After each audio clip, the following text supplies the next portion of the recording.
Vous cherchez des réponses sur la chlordécone? Vous êtes au bon endroit?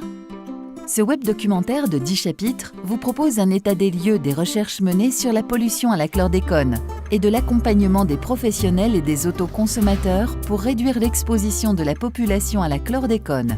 Ce que nous savons, la contamination à la chlordécone se fait exclusivement par l'alimentation et la boisson. Afin de garantir des denrées alimentaires saines à la population, les professionnels sont soumis à une réglementation européenne, communément appelée paquet hygiène. C'est dans ce cadre que la contamination à la chlordécone est traitée. Le paquet hygiène implique l'agriculteur dans la mise en place des bonnes pratiques ayant pour objectif de maîtriser les dangers et de mettre sur le marché des produits sûrs et sains. Les agriculteurs, les pêcheurs et en aval les professionnels de l'alimentation sont donc responsables de la qualité des denrées mises sur le marché.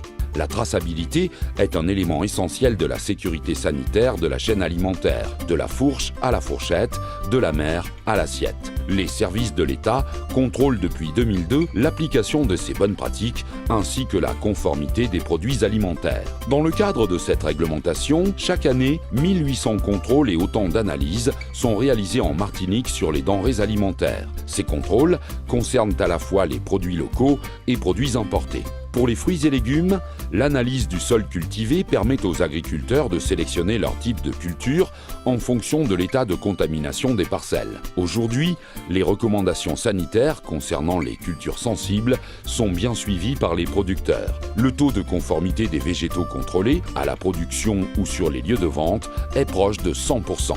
Pour les viandes et produits d'élevage, on estime à moins de 0,5% le risque de consommer une viande locale non conforme, grâce au dispositif de suivi des élevages et de contrôle à l'abattoir mis en place depuis 2010. Pour les élevages hors sol, nourris à base d'aliments importés, œufs, volailles, porcins, qui constituent la presque totalité de la production locale mise sur le marché, aucune contamination par la chlordécone n'est en fait possible.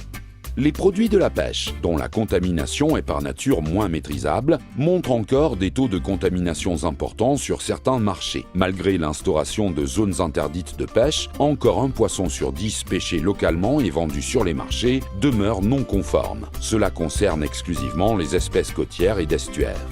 Donc, pour votre santé, restez attentifs à l'origine des produits que vous consommez et assurez-vous de leur provenance. Choisissez les étals de marché des filières professionnelles et certifiées. Si vous souhaitez pratiquer votre propre élevage ou cultiver vos légumes, renseignez-vous sur notre site web. Pour en savoir plus encore sur la chlordécone, restez connectés. Pour répondre à toutes vos questions, cliquez sur le chapitre suivant.